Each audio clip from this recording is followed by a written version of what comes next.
ಯಾಕಂದ್ರೆ ನಾವು ಅವ್ರ ಅಭಿಮಾನಿಗಳು.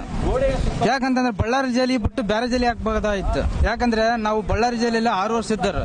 ಯಾಕಂದ್ರೆ ಬಳ್ಳಾರಿ ಜೈಲಲ್ಲಿ ಊಟ ಚೆನ್ನಾಗಿಲ್ಲ, ಸಾಂಬಾರ್ ಚೆನ್ನಾಗಿಲ್ಲ, ಏನು ಚೆನ್ನಾಗಿಲ್ಲ, ಎಲ್ಲ ಬರೀ ನೀಚ ನೋಡ್ತಾ ಇದಾರೆ. ಹಂಗ್ ಬರೋದಕ್ಕೆ ಬೇಜಾರಾಗ್ತದೆ. ಯಾಕಂದ್ರೆ ದರ್ಶನ ಒಳ್ಳೆ ಊಟ ಕೊಡ್ತಾರಲ್ಲ, ಯಾರಿಗೂ ಗೊತ್ತೇಳಿ. ಕೈದಿ ಅಂತ ಇದಾರೆ ನೀವು. ಕೈದಿಗಳಿಗೆ ಬೇರೆ ಬೇರೆ ರೋಡ್ ಸೀಟರ್ಗಳು ಕೈದಿಗಳು ಇರ್ತಾರೆ. ಅವ್ರಿಗೆ ಒಂದು ಸ್ಪೆಷಲ್ ರೂಮ್ ಅವ್ರಿಗೆ ಆದ್ರೆ ಸ್ಪೆಷಲ್ ಊಟ ಬರುತ್ತೆ. ನಾವು 6 ವರ್ಷ ಜೈಲಿ ಇದ್ ಬಂದಿವಿ, ಮತ್ತೆ ನಮಗೆ ಯಾಕೆ ಈ ಊಟಗಳು ಬರ್ತಿದ್ದಾವೆ? ಸಾಂಬಾರ್ ಚೆನ್ನಾಗಿರಲ್ಲ, ಏನ್ ಚೆನ್ನಾಗಿರಲ್ಲಪ್ಪ, ಈ ತರ ಮಾಡ್ತಿದಾರಲ್ಲ.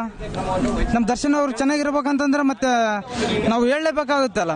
ನಮ್ ಬಾಸ್ ಎಲ್ಲಿದ್ರೆ ಬೇಸ್ ಚೆನ್ನಾಗೇನೆ ಇರಬೇಕು ಅವ್ರು. ಅದಕ್ಕಂತ ನಾನು ಹೇಳ್ತಾ ಇದ್ದೀನಿ ನಿಮ್ಗೆ,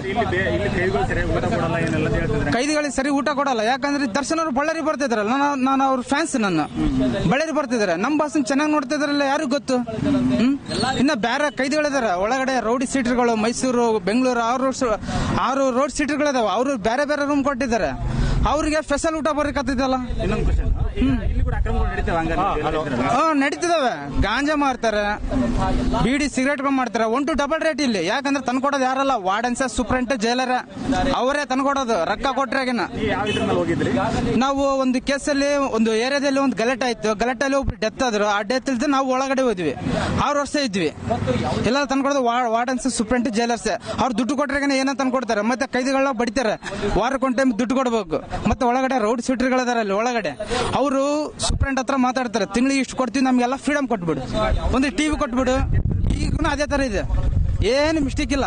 ಮತ್ತೆ ಇಲ್ಲಿ ಎಂಟ್ರಿಗೆ ಹೋಗ್ಬೇಕಂತಂದ್ರೆ ನಮ್ಮ ಹುಡುಗನ ಒಳಗಡೆ ಬಿರಿಯಾನಿ ತಗೊಂಡೋಗ್ಬೇಕಂದ್ರೆ ನಮ್ಗೆ ಏನಾನ ದುಡ್ಡು ಕೊಡು, 200 ಕೊಡು. ಇವಾಗ ದರ್ಶನ್ ಬರ್ತಿದಾರೆ, ದರ್ಶನ್ ನೋಡಕ್ ಹೋಗ್ಬೇಕಂದ್ರೆ 500 ಕೊಡು, 200 ಕೊಡು, 300 ಕೊಡು ಅಂತ ಕೇಳ್ತಿದ್ದಾರೆ. ಆ ತರ ಮಾಡ್ತಾರೆ.